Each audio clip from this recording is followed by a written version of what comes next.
السلام علیکم ورحمۃ اللہ وبرکاتہ نحمدہ ونصلی علی رسولہ الکریم اما بعد فاعوذ باللہ من الشیطان الرجیم بسم اللہ الرحمن الرحیم۔ ناظرین کرام،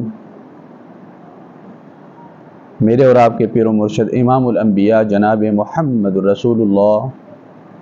صلی اللہ علیہ وآلہ وسلم، آپ کے پیارے صحابی حضرت ربیعہ رضی اللہ تعالی عنہ، یہ وہ صحابی ہیں جو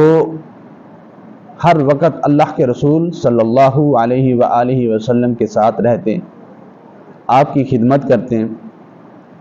اور ہر وقت آپ کے ساتھ ساتھ رہتے ہیں۔ تو ایک دن اللہ کے رسول صلی اللہ علیہ وآلہ وسلم آپ نے فرمایا کہ اے ربیعہ، کچھ مانگو، میں آپ کو اللہ سے لے کر دیتا ہوں۔ تو حضرت ربیعہ رضی اللہ تعالی عنہ کہنے لگے کہ اے اللہ کے رسول صلی اللہ علیہ وآلہ وسلم، میں نے کیا مانگنا ہے؟ میری صرف ایک ہی طلب ہے، میرا ایک ہی شوق ہے، میرا دل چاہتا ہے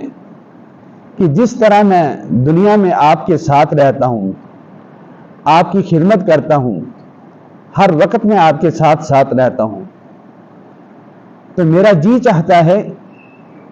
کہ مجھے جنت میں آپ کی رفاقت مل جائے۔ تو اللہ کے رسول صلی اللہ علیہ وآلہ وسلم کا ارشاد گرامی ہے، آپ نے فرمایا اے ربیعہ، اگر تم چاہتے ہو کہ تم قیامت کے دن بھی میرے ساتھ رہو، تمہیں میرا ساتھ نصیب ہو جائے، تو پھر ایک کام کیا کرو، کثرت السجود، سجدے کثرت کے ساتھ کیا کرو، زیادہ سے زیادہ اپنی پیشانی کو اللہ کے سامنے جھکا دیا کرو، زیادہ سے زیادہ سجدے کیا کرو نوافل پڑھ کر، اور اسی طرح نمازوں کی ادائیگی میں جتنے سجدے زیادہ کریں گے قیامت کے دن اتنا ہی میرے سب سے زیادہ قریب ہوگے۔ تو عزیزان گرامی، پتہ چلتا ہے کہ اگر ہم کو قیامت کے دن نبی پاک علیہ الصلوۃ والسلام کی رفاقت چاہیے، اور ضرور چاہیے، تو پھر ہمیں ایک کام کرنا ہوگا،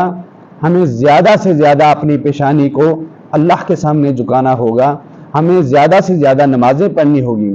زیادہ سے زیادہ نوافل پڑھنے ہوں گے۔